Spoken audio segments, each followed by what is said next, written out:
विषमबाहु त्रिभुज के बारे में, है ना। तो ध्यान देना है, विषमबाहु त्रिभुज किसे कहते हैं, जिसकी सही भुजाओं की मान क्या होती है, अलग अलग होती है, यानी बराबर नहीं होता।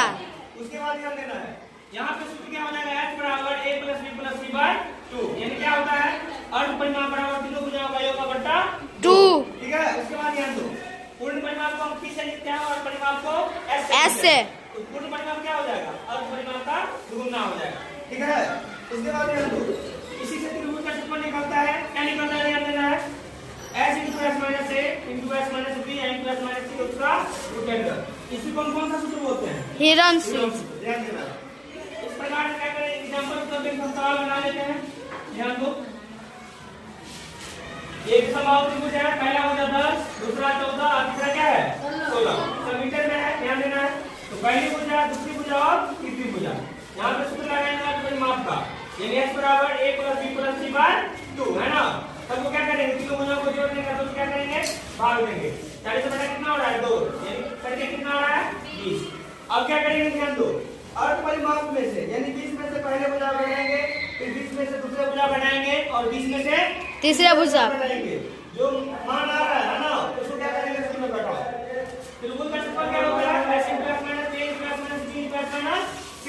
क्या करेंगे, s का मान घटाने कितना आ रहा था 20, और s माइनस a का मान घटाने के बाद कितना आ रहा था 10, s माइनस b का मान घटाने के बाद 6, और s माइनस c का मान कितना रहा है 4। इसको घटा दिए, इसको कंप्लीटली तोड़े तो कितना आ रहा है, जोड़ा में 2 10 का 1 10, 2 2 का 1 2, है ना, और 4 का 2, 3 का जोड़ा नहीं, उसको क्या करेंगे, रूट में ही छोड़ देंगे। ठीक है ना। अब यहाँ दो रूट में रहेगा, उसको छोड़ दो, इधर वाले को गुना कर लेना, 10 गुना 20, 20 गुना 40, 40 रूट 3, दूसरा स्क्वायर मेरा हो जाएगा, आंसर हो जाएगा।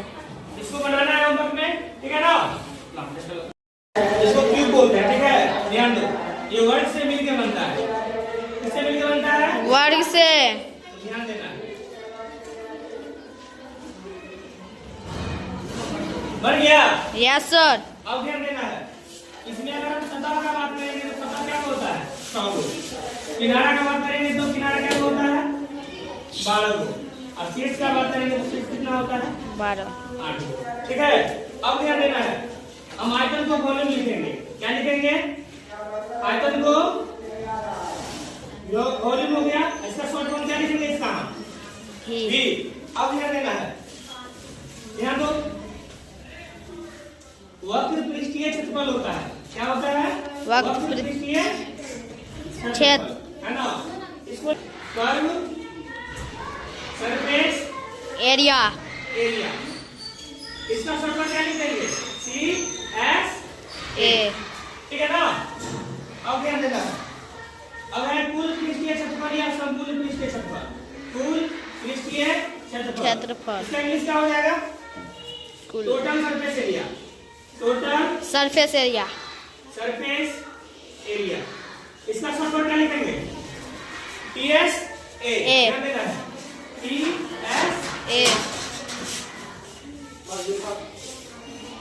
एक फॉर्मूला और ध्यान देना है, इसको लिखना है पहले, पार्श्व पृष्ठीय क्षेत्रफल, पार्श्व पृष्ठीय क्षेत्रफल, इसका इंग्लिश क्या है, ध्यान दो, lateral surface area, lateral surface area,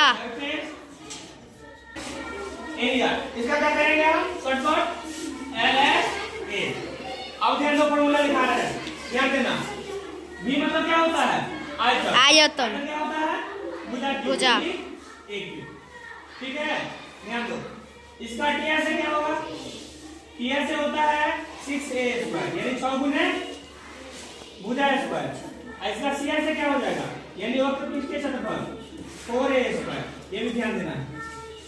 ठीक है, अब ध्यान दो, इसका आयतन हो गया, संपूर्ण पृष्ठ का क्षेत्रफल हो गया, वक्र पृष्ठ का क्षेत्रफल हो गया, और इसका एलएस भी यही होता है, क्या होता है एलएस, 4a स्क्वायर, यानी लेटरल सरफेस एरिया, यानी पार्श्व पृष्ठीय क्षेत्रफल, वक्र पृष्ठीय क्षेत्रफल और संपूर्ण या पूर्ण पृष्ठीय क्षेत्रफल। ठीक है ना। अब आगे ध्यान दें, घन का विकर्ण बराबर, घन का विकर्ण बराबर क्या होगा, √3 गुने एक भुजा, √3 गुने एक भुजा। ठीक है, अब ध्यान दो, जब घन का विकर्ण हो गया तो यहाँ से 2 का सूत्र और निकल जाएगा, घन का एक भुजा बराबर या घन का भुजा बराबर क्या होता है सूत्र? रूट क्यूब है ना। यहाँ पे 3 लिखेंगे रूट क्यूब इसका आयतन मतलब भी। और घन का एक भुजा और होता है घन का एक भुजा बराबर सूत्र होता है क्या होता है? विकर्ण बटे रूट 3 विकर्ण बटे रूट 3। ठीक है, इतना फॉर्मूला किसका है? घन का है। घना किससे मिलकर बनता है? आयत से। किससे? आयत से। ठीक है, ध्यान देना है। इसमें भी सतह की संख्या 6 किनारा 12 और शीर्ष कितना होता है? 8। ठीक है ना। हाँ। अब ध्यान दो, लंबाई के लिए क्या करेंगे? L मान लेंगे, चौड़ाई के लिए B मान लेंगे और ऊंचाई के लिए H मान लेंगे। अब ध्यान देना, ध्यान दो, ध्यान देना है। B मतलब क्या होता है? ना हाँ। वॉल्यूम L भी है, लंबाई गुने चौड़ाई गुने ऊंचाई। समझा रहे सबको? अब ध्यान दो, CH से बराबर क्या होता है? इसको ध्यान देना है 2 into L plus B into H। ठीक है, और TH से बराबर क्या होता है? 2 into लंबाई गुने चौड़ाई, चौड़ाई गुने ऊंचाई और ऊंचाई गुने लंबाई। समझा ना बात? तो ध्यान देना, इसको ऐसे भी लिख सकते हैं प्लस HH। ठीक है ना। अब ध्यान दे बड़ा 2 into लंबाई गुने चौड़ाई प्लस चौड़ाई गुने ऊंचाई प्लस ऊंचाई गुने लंबाई।